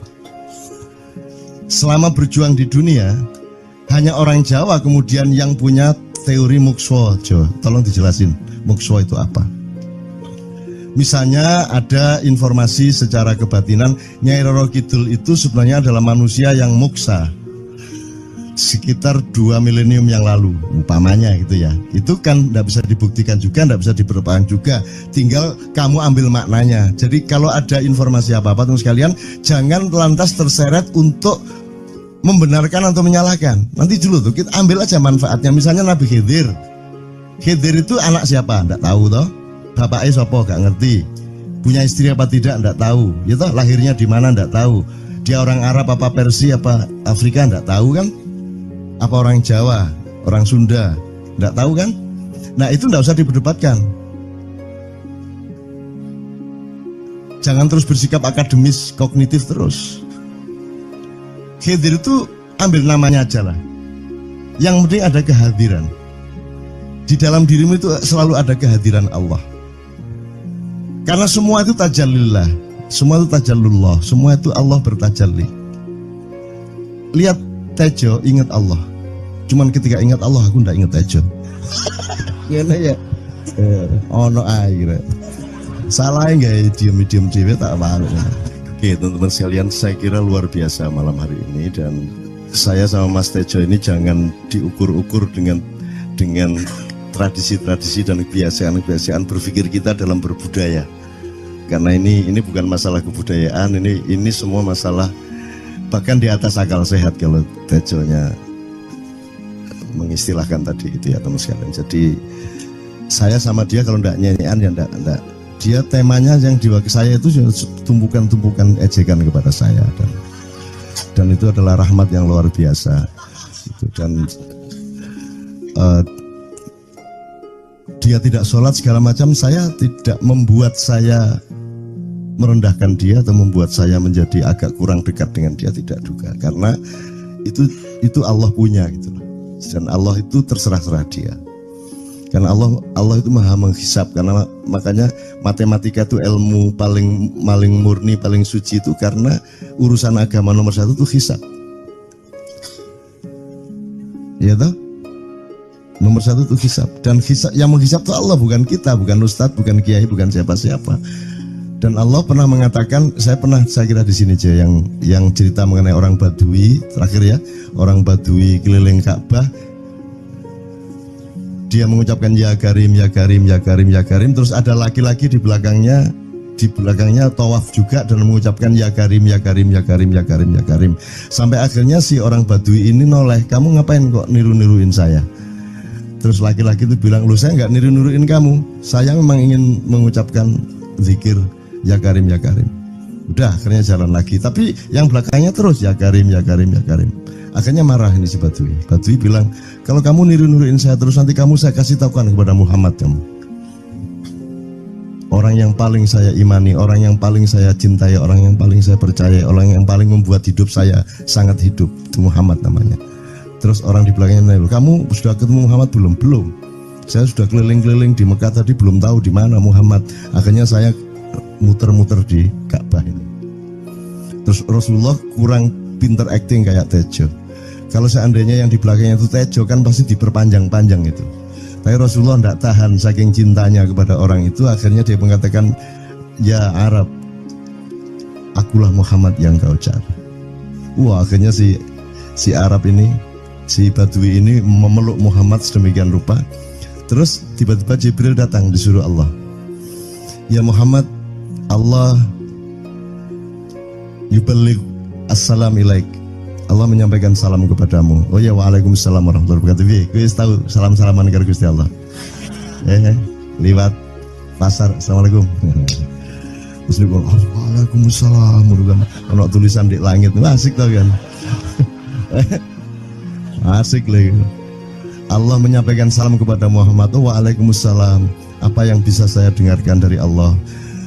Allah menitipkan pesan, katakan kepada Yahudi itu. Apa dia pikir kalau dia menzikirkan ya Karim, ya Karim, ya Karim, wahai yang maha mulia, wahai yang maha santun, apakah lantas dipikir aku tidak menghitung dosa-dosanya? Kata Allah melalui Jibril lewat Muhammad dikatakan kepada Badui, Allah mengatakan kepadamu, apakah kamu pikir kalau kamu wiridan ya Karim sambil mengelilingi rumahnya Allah, lantas Allah tidak menghitung dosa-dosamu? Si Badui marah aja kayak konco. Kalau Allah berani menghitung-hitung, akan aku hitung dia. Wani-wani hitung tak hitung genti kon ya. Gitu.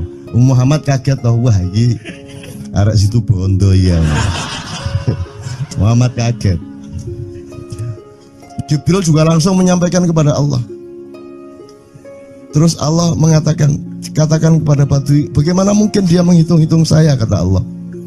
Terus Muhammad menyampaikan, wahai Badui, bagaimana kau menghitung Allah? Allah yang menghitung kamu.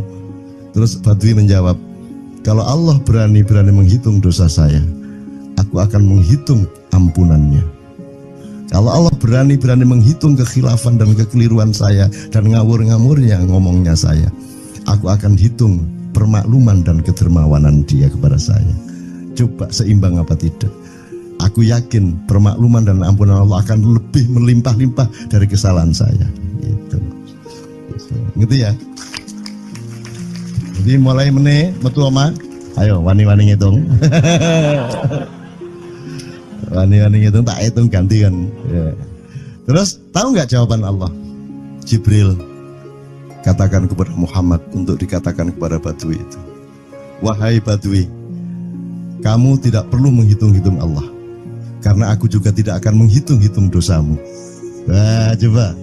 Jadi kalau itu berlaku untuk Tejo kan sembahyang gak sembahyang beres toh? Iya lah, beres. Ya kita doakan aja amin ya robbal alamin itu ya. Yeah. Oke, bagus. Ini seperti Weldo. Anda pernah kapan-kapan Weldo tak suruh ke sini. Weldo itu teman kita dulu jamaah Al-Falah Surabaya, kemudian dia memberontak karena dia seperti dia ini tanya macam-macam dan kiainya marah. Seharusnya kan menjelaskan dengan arif, tapi marah. Kayaknya Weldo itu sekarang berpenampilan kayak wayang. Bener-bener ini ditato, tidak pakai baju kayak gini, tapi pakai pakaian wayang sehari-hari. Ininya udah pokoknya Anda nggak paham melihat dia. Bagaimana dia bisa tahan hidup seperti itu, krempieng, nggak pakai kaos, nggak pakai apa, terus sudah sampai bawahnya dia pakai seperti itu. Dan saya tanya waktu Ma'iyahan di Surabaya, di Bali, Bung Weldo, saya kagum sama Anda karena saya tidak bisa menemukan satu orang pun di dunia ini, baik dia manusia biasa, tokoh, bahkan Nabi dan Rasul, tidak saya temukan yang berani tampil kayak Anda, saya bilang gitu. Bayang no Megawati pakaian kayak awakmu ngono. Wis gak ono wong wani wis. Cuman saya ingin Anda teman-teman ini memahami kenapa Anda berpakaian seperti ini. Karena saya ingin semua orang yang ketemu saya menyangka saya adalah orang yang tidak baik. Karena saya ingin orang yang ketemu saya, mereka tidak berpikir bahwa saya itu sholat tiap hari. Ini saya terpaksa menjawab karena ditanya oleh Cak Nun gitu kan. Gitu. Maksudnya Syekh Yazid Bustami itu, dia itu total sama Allah. Dan kalau ada orang menghargai dia, itu rasanya kok mengurangi totalitas kita kepada Allah kan gitu. Sehingga dia makan di bulan puasa di tengah orang banyak. Bahkan kemudian ada yang malah mendewa-dewakan dia. Wah ini wali, wah ini wali deh, nek wali mangan gak masalah, gitu. Poso-poso gitu, ono ngono aja. Akhirnya malah copot kelambi, melaku nyanggeng ini tak tambahi, yo. Wah, semakin kita berbuat buruk, semakin didewa-dewakan orang. Mau BBM naik ya tetap malah bagus. Kalau orang sudah mendewakan orang, itu dia sudah kehilangan akal sehat yang begitu. Orang di pasar mengatakan, ini Jokowi jadi presiden aja naik BBM-nya sampai segini, apalagi Prabowo, nungguin. Jadi Prabowo itu gak dadi, disalah noe. Coba, pikirannya udah gitu orang di pasar. Jokowi aja segini naiknya, apalagi Prabowo, coba. Oke. Jadi yang satu itu sudah nyata, yang satu masih kalau itu loh, wis dihukum. Nah, kalau dihukum itu kan sudah hukum orang kasat toh, gitu loh. Maka Abu Nawas dihukum karena dia membawa pisau. Kenapa dihukum? Kata Abu Nawas. Terus kata hakim, kalau karena kamu bawa pisau, dikhawatirkan kalau kamu nanti bisa bunuh orang. Itu kata si hakim. Terus Abu Nawas, oke, saya masuk penjara, tapi harus sama Pak Hakim. Loh kenapa? Kata hakim, lah. Abu Nawas menjawab, lah Pak Hakim bawa alat kemaluan kemana-mana. Dikhawatirkan kalau Pak Hakim memperkosa anak perempuan. Nah kalau loh, salah di Indonesia. Makanya teman-teman pada sinis kepada saya itu kan kalau dipikirnya saya mau cari apa, semua pada sinis.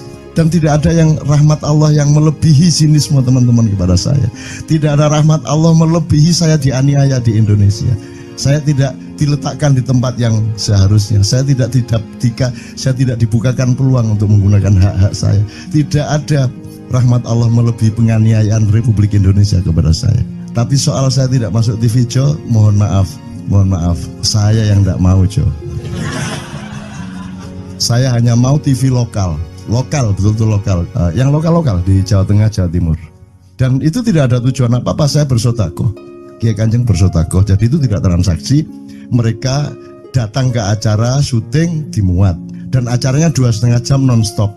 Itu pun dari acara 8 jam seperti ini. Salah nangkep sampean ya. Ngene loh, aku nggak ngomong, nggak masuk TV, nggak ngomong gitu. Masyarakat sing nggak diseleksi oleh hukum alam ini banyak yang goblok sehingga nggak siap menerima ceramah sampean. Siap. Makanya industri nggak nyerap. Nggak. Siap. Kemanapun saya pergi di seluruh Indonesia mereka siap 4 jam, 5 jam, 6 jam dengan saya, siap mereka. Mereka tidak ada yang goblok. Aku nggak setuju. Ini bukan yang goblok. Enggak hanya di sini. Kita tiap hari kemana-mana, Jo. Dan bukan orang Ma'iyah.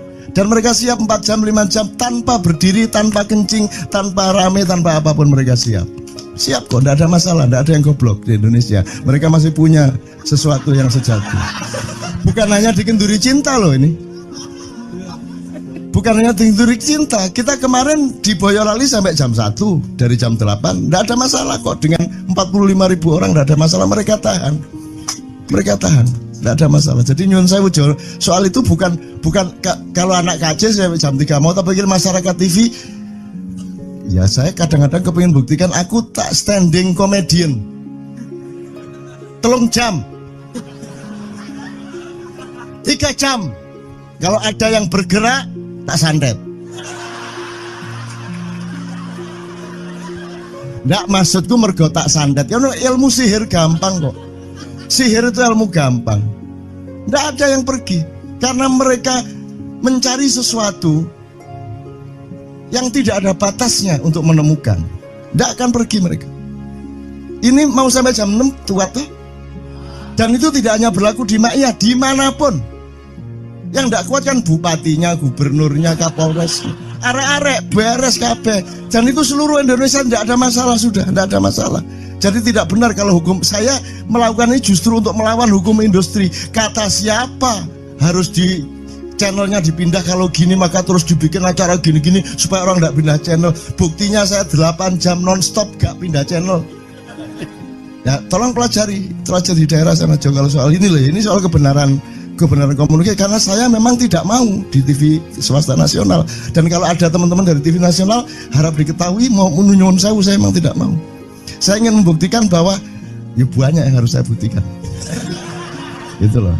Gak ono apa rumah samu nek gak nang TV nasional terus gak terkenal ngono ta. Terus gak ono wong njaluk salaman ngono ta ya. Saya ingin membuktikan bahwa komunikasinya Allah itu tidak hanya lewat mata dan telinga. Saya masuk ke dalam gelombang di mana orang yang tidak pernah ketemu saya kangen sama saya. Arep ngopo kowe? Iki nek ngene iki suwe-suwe TV Kromo ya nek ngene carane. Kayak terus sekali mohon maaf ya, pokoknya ini semua ini kalau diteruskan menjadi kegagahan. Dan kegagahan itu tidak boleh. Yang gagah hanya Allah Subhanahu wa taala. Itulah untungnya Allah memberi fenomena yang namanya puasa. Tidak semua hal yang kita ketahui kita ungkapkan. Tidak semua pertanyaan harus kita jawab. Justru pertanyaan itu ada yang jawabannya adalah bukan jawaban. Ngono iki kayak terus kan ya. Begitu saya menjawab, dia menjadi bukan jawaban. Karena jawabannya adalah saya tidak menjawab itu. Loh coy, ngerti tak? Ngerti tak? Bahkan kalau diterusin ya, makanya tadi saya bilang, kamu nggak butuh iman, kamu sudah menyatu sama Allah dan seluruh hidupmu itu pertimbangan nomor 1 Allah. Kamu nggak perlu iman lagi. Kamu sudah teh manis, nggak perlu tambah gula lagi. Iman itu kan proses perjuangan. Makanya untuk ikhlas ya, malam hari ini yang harus kita amati, jangan sampai mengurangi keikhlasan Anda dan saya, Tejo dan semuanya. Karena Anda jangan jadi orang ikhlas kalau tidak kuat menanggung bebannya. Karena orang ikhlas itu terpaksa kadang-kadang cacat-cacat keikhlasannya. Kenapa? Kalau orang ikhlas memberitahukan bahwa dia ikhlas, orang menjadi tidak percaya dia ikhlas, batal juga ikhlasnya. Tapi kalau kamu tidak bilang kepada orang itu bahwa kamu ikhlas, dia akan melakukan kamu sebagai orang yang tidak ikhlas. Angel ikhlas itu gak diomongno karo, diomongno batal. Jawabannya adalah tidak ada jawaban itu jawabannya. Kon niku lak njaluk fatwa to kon niku. Nang MUI gak wani, pokoknya Cak Nun manduk sip ya, ngono karepe ya. Coba lah itu ya.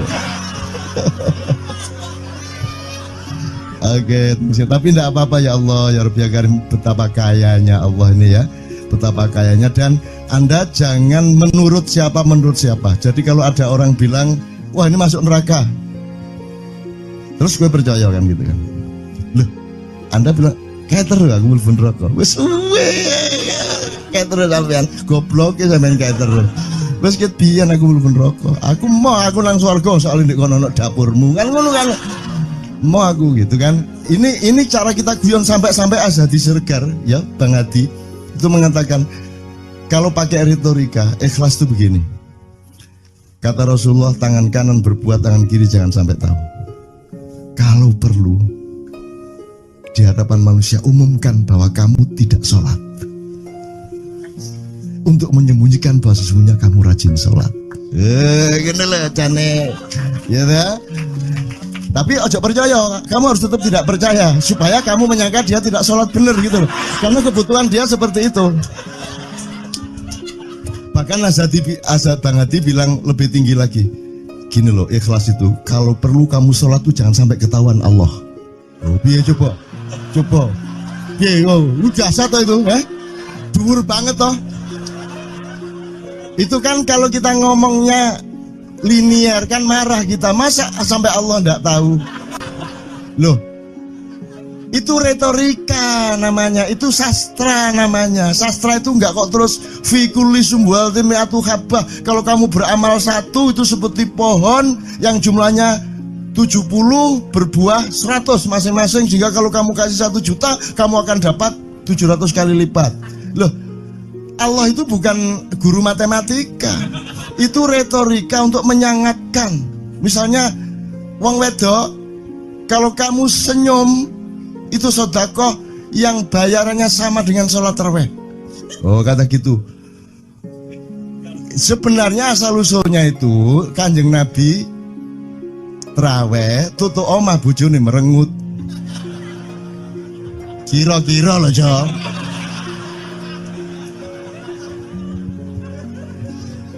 Jadi kon timbangane ini lho, gak usah tarawih gak apa-apa anggere aja merengut yang lu janjane ngono kuwi asal usule.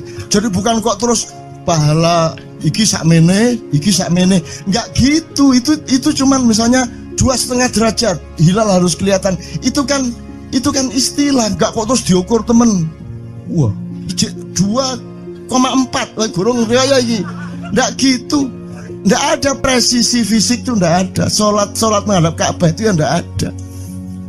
Enggak ada. Ka'bah di sana kok. Sana. Bukan di sana. Di sana buminya bulat kok. Sembayang ini kan.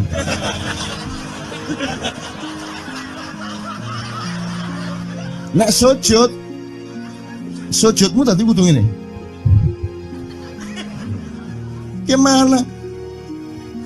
Kok regulasinya material itu kan sama dengan wudhu tadi, itu kan pokoknya administrasinya tuh ngadep ke sana. Maka kemudian kalau kita sederhanakan, Ka'bah itu kiblatnya orang di Masjidil Haram.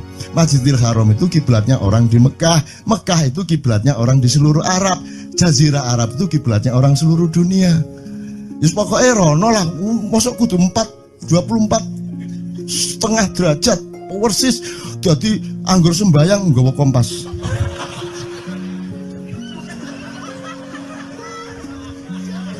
Terus ono malaikat nggawa pecut. Ayo, kurang lurus.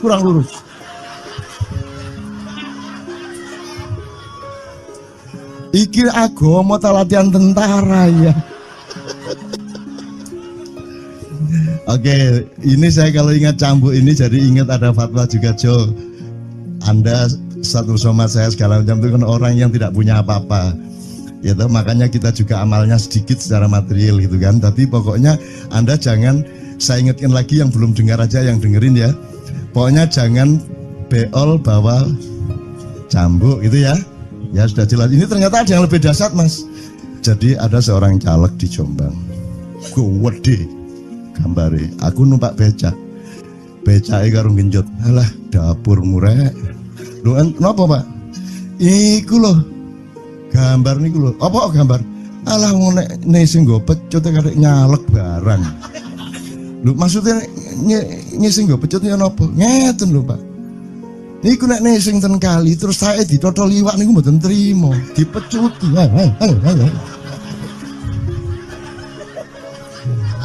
Dadi taeke mon mboten oleh ditotol wong apa meneh duwike ngono. Iku tak critakno ternyata ada yang lebih parah. Lho cak ono ndek Jombangku gak mek nesing nggawa pecut, gak gelem nesing cak. Nek nesing kuwatir kelangan taek cak. Coba ada orang nggak mau beol karena takut kehilangan tai. Coba itu Indonesia tuh kayak gini kok mau dirubah kayak apa? Maju kemana ayo? Udah nikmatnya luar biasa kok. Jadi sekarang ngelihat orang itu itu nggak mau beol orangnya, nggak mau berak lagi, nggak mau berak takut kehilangan tai kan gitu kan? Oke, semua berdiri teman-teman sekalian. Bismillahirrahmanirrahim. Teman-teman sekalian, kita bersyukur kepada Allah dan saling berterima kasih satu sama lain di antara kita, dan saling berendah hati dan saling menerima, mengakomodasi dengan penuh cinta, penghargaan satu sama lain, dan doa bersama bahwa insya Allah Anda adalah orang-orang yang didayai Allah untuk menjadi kaum yang baru di Indonesia, menjadi bangsa yang baru di Indonesia yang akan membangkitkan kembali dari keterpurukan yang berkepanjangan ini.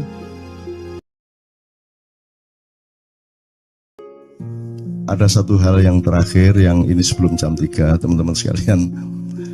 Tadi kan saya sudah ngomong mengenai informasi dari Allah, dan itu mulai hari ini mulai Anda bersyukurlah. Kalau enggak karena Allah kasih tahu, kita enggak tahu loh. Makanya nama Allah saja itu kalau kita enggak dikasih tahu kan kita enggak tahu. Dan pada hakikatnya Allah tidak bernama. Seperti Tejo tadi sebenarnya ingin mengatakan kepada kita bahwa logika iman tadi loh. Jadi wong iki nek wis ndek kono iku wis gimana ya? Saya ngomong akal segala macam itu karena Anda masih pada posisi berjuang. Maka bekal utama Anda adalah akal. Selama berjuang di dunia, hanya orang Jawa kemudian yang punya teori mukswa. Jawa, tolong dijelasin mukswa itu apa? Misalnya ada informasi secara kebatinan Nyai Roro Kidul itu sebenarnya adalah manusia yang muksa sekitar 2 milenium yang lalu, umpamanya gitu ya. Itu kan tidak bisa dibuktikan juga, tidak bisa diperpanjang juga. Tinggal kamu ambil maknanya. Jadi kalau ada informasi apa-apa teman sekalian, jangan lantas terseret untuk membenarkan atau menyalahkan. Nanti dulu tuh kita ambil aja manfaatnya. Misalnya Nabi Khidir. Khidir itu anak siapa? Tidak tahu toh. Bapaknya siapa? Gak ngerti. Punya istri apa tidak? Tidak tahu. Ya toh, lahirnya di mana? Tidak tahu. Dia orang Arab apa Persia apa Afrika? Tidak tahu kan? Apa orang Jawa, orang Sunda? Tidak tahu kan? Nah itu tidak usah diperdebatkan. Jangan terus bersikap akademis, kognitif terus. Khidir itu ambil namanya aja lah. Yang penting ada kehadiran. Di dalam dirimu itu selalu ada kehadiran Allah. Karena semua itu tajallillah, semua itu tajallullah, semua itu Allah bertajalli. Lihat Tejo ingat Allah. Cuman ketika ingat Allah aku ndak ingat Tejo. Gimana ya? Ono air. Salah enggak diam-diam dhewe tak malu. Oke, teman-teman sekalian, saya kira luar biasa malam hari ini, dan saya sama Mas Tejo ini jangan diukur-ukur dengan tradisi-tradisi dan kebiasaan-kebiasaan berpikir kita dalam berbudaya. Karena ini bukan masalah kebudayaan, ini semua masalah bahkan di atas akal sehat kalau Tejonya mengistilahkan tadi gitu ya teman sekalian. Jadi saya sama dia kalau ndak nyanyian ya ndak. Dia temanya yang diwakili saya itu tumpukan-tumpukan ejekan kepada saya, dan itu adalah rahmat yang luar biasa. Gitu. Dan dia tidak sholat segala macam, saya tidak membuat saya merendahkan dia atau membuat saya menjadi agak kurang dekat dengan dia, tidak juga, karena itu Allah punya gitu loh. Dan Allah itu terserah-serah dia. Karena Allah itu maha menghisab, karena makanya matematika itu ilmu paling murni, paling suci itu karena urusan agama nomor 1 itu hisab. Ya toh? Nomor 1 itu hisab, dan hisab, yang menghisab itu Allah, bukan kita, bukan ustadz, bukan kiai, bukan siapa-siapa. Dan Allah pernah mengatakan, saya kira di sini aja yang cerita mengenai orang Badui terakhir ya, orang Badui keliling Ka'bah, dia mengucapkan ya Karim, ya Karim, ya Karim, ya Karim, terus ada laki-laki di belakangnya tawaf juga dan mengucapkan ya Karim, ya Karim, ya Karim, ya Karim, ya Karim, sampai akhirnya si orang Badui ini noleh, kamu ngapain kok niru-niruin saya? Terus laki-laki itu bilang, lu saya nggak niru-niruin kamu, saya memang ingin mengucapkan zikir ya Karim, ya Karim. Udah akhirnya jalan lagi, tapi yang belakangnya terus ya Karim, ya Karim, ya Karim. Akhirnya marah ini si Badui. Badui bilang, kalau kamu niru-niruin saya terus, nanti saya kasih tahukan kepada Muhammad kamu. Orang yang paling saya imani, orang yang paling saya cintai, orang yang paling saya percaya, orang yang paling membuat hidup saya sangat hidup, itu Muhammad namanya. Terus orang di belakangnya nanya, kamu sudah ketemu Muhammad belum? Belum. Saya sudah keliling-keliling di Mekah tadi, belum tahu di mana Muhammad. Akhirnya saya muter-muter di Ka'bah ini. Terus Rasulullah kurang pinter acting kayak Tejo. Kalau seandainya yang di belakangnya itu Tejo kan pasti diperpanjang-panjang itu. Tapi Rasulullah tidak tahan saking cintanya kepada orang itu, akhirnya dia mengatakan, ya Arab, akulah Muhammad yang kau cari. Wah, akhirnya si Arab ini, si Badui ini memeluk Muhammad sedemikian rupa. Terus tiba-tiba Jibril datang disuruh Allah, ya Muhammad, Allah yuballigh assalam ilaik. Allah menyampaikan salam kepadamu.